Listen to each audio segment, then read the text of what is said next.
How's it going there, guys? Peace, sending positive energy to everybody. Welcome back to a new video. Haven't made a video in a couple months. Very sorry.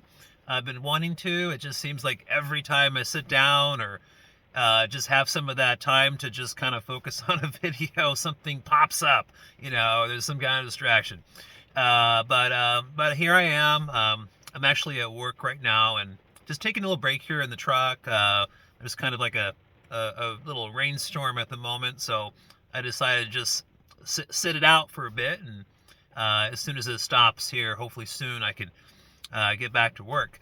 But in this video, again, I want to say hello everybody. I also want to make the promise to myself and to you guys to get more videos out because this channel is important to me, and I hope it's important to some of you also. So in this video, I want to get back to some questions. I made a community post a few days ago, and a few of you left some comments, some questions on the post. I don't have access to that post at the moment, but I do remember the questions from reading them. So one of the questions pertained to dreams, and I believe you were saying how you dream mainly about people from the past people in your life. I'm assuming past relationships or past friends, but you're not dreaming about newer people, newer relationships in your dreams. And and basically, everybody's the way things imprint on our subconscious mind from person to person, from one subsea to another subsea, varies, right? So the answer to that question is that for some reason, these particular people from your past have made a heavy imprint on your subconscious mind, and it's just there. And it's not letting, your subconscious mind is not allowing new imprints of new people, new relationships in. And that's not horrible. I mean, everyone functions differently with how their subconscious mind takes the imprints in and then scripts stuff for the dream simulations, right? Our subconscious mind is just constantly scripting things while we're sleeping.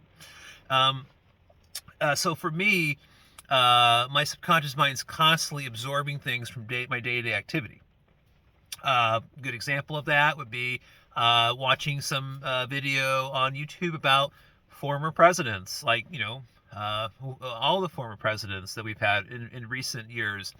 And then that same night, I'm in a dream and I'm sitting in a room drinking wine or whatever with, all the former presidents, and we're just sitting there and talking and shoulder to shoulder, and I can, it's real. I mean, it's amazing how realistic our subconscious mind can script and create these dream simulations.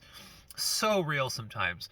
But see, I take these opportunities to become lucid. So a good example of that would be if I'm dreaming about the job I just did that day, then in the dream I'm like, wait a minute. I already did this job. I already dealt with this customer. I already got paid for this job. Why am I doing this job again, right? And so those are kind of ways for me to gain lucidity and self-awareness in a dream, because my subconscious mind's automatically scripting in stuff that just literally happened that day, right? So what I would suggest is if you're just dreaming mainly about people from the past, right?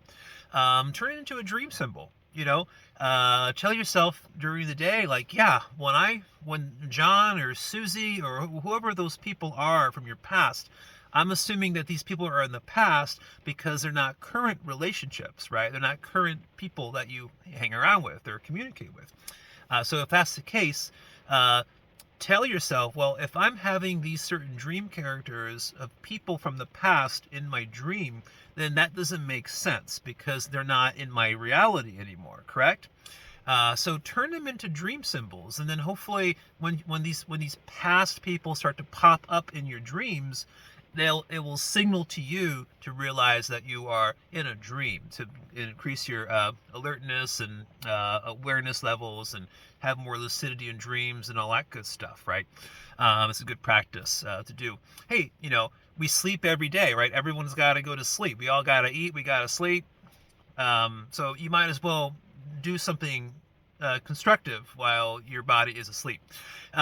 So the other questions I had, Gold Ranger, I think, was the one that said, I'm glad you're doing good, or glad you're doing okay. Thanks, I'm doing fine, surviving day to day, doing what I gotta do to survive. But thank you for the comment. The other few questions were kind of the same realm of things. They were all pertaining to how to prolong out-of-body experiences, how to prolong being in the astral plane structure, and in that moment, how to get more out of that experience instead of being gravitated back to your human body and the experience ending. So yeah, there's a lot of things that a person can do through your own consciousness when a percentage of your consciousness is aware and alert in these other bodies, if it's a dream body or one of your energy bodies, and we want to kind of take advantage of those opportunities and explore and take in information and observe things and try things and kind of learn that environment, because it's all training for the afterlife. Okay, all of these little experiences you have with shifting your consciousness and being aware in these other bodies is training for the afterlife.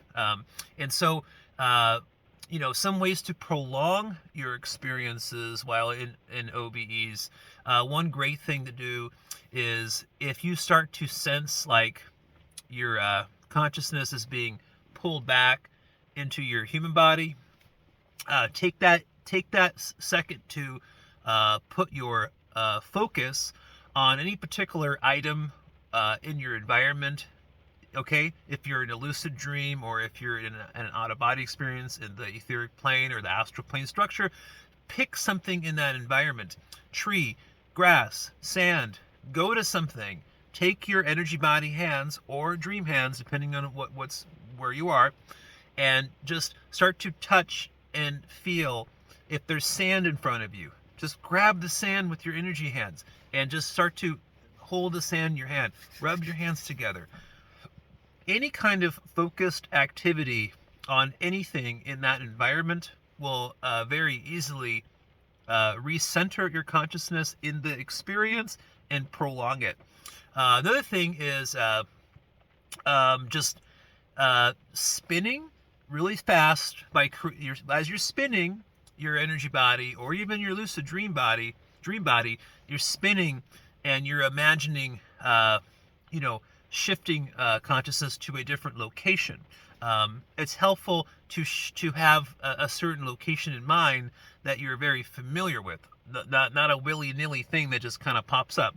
Have a certain destination that you can really truly visualize with your mind in those moments, and start to spin and rotate, turn yourself into a vortex essentially, and then as you do that and you end up in this new location, you will find usually that you've prolonged the experience and you've kind of recentered your consciousness in a different location, and then you're starting over, with a different scene, right, a different place. When it comes to the astral plane structure, as you do more and more astral projection over time, you start to notice that there's certain parts of the astral plane structure where it's easier to prolong your experiences. This is important. So the levels of the astral planes where you can more easily utilize the astral matter around you or prolong your out-of-body experiences is levels 4 and levels 5 of the astral planes. That's where you're right in between. The mental planes are above you, and the lower astral stuff is below you. There isn't as much distraction. You also the free flowing aspect of how your consciousness can manifest and do things in that zone becomes a little easier, and and you can stay there longer.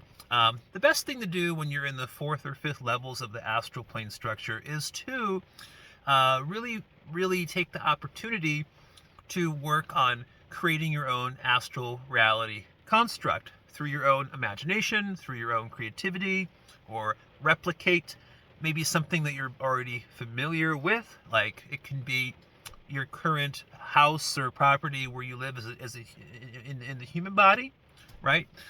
Something that you can just visualize really easily, and kind of start with that template of doing something that you can easily visualize really quickly. And as you do that, you start to engage with that, and you start to see how you can kind of ground yourself, and again, don't get freaked out. Like, if you start doing that stuff and all of a sudden you feel like you're stuck there, or like you've been there a long time, you really haven't, because again, the way time is, assessed, the way time is assessed compared to physical reality time construct, to how time is moving in the 4th and 5th levels of the astral plane structure is totally different. So it's a huge difference. So let's say you feel like you've manifested this astral reality construct, and you feel like you've been there like for hours, right? But in reality, hours there is just minutes, while your human body is, asleep in the bed, or if you're meditating in a chair, or whatever the case may be. So remember that. So don't get freaked out if it seems like you're there too long. So yeah, that's pretty much it. I don't think there were any other questions in that post. I think those were the main ones. But yeah, I'm going to do that sometimes, where I just kind of leave a community post and say, hey, if you have any particular questions, so feel free to do that. And that way I can just do like one video and answer a few different people's questions all in one shot, right? So it makes it a lot more efficient that way. I'm going to leave the video here in about 12 minutes. And this rainstorm, it was supposed to snow, but it got a little warmer than expected, so now it's just like rain. It's looking like it's kind of stopping, so I'm going to get back to work. So I will look forward to making many more videos very, very soon. Okay, sending positive energy. Everyone, have a really, really great day. Talk to you soon. Bye.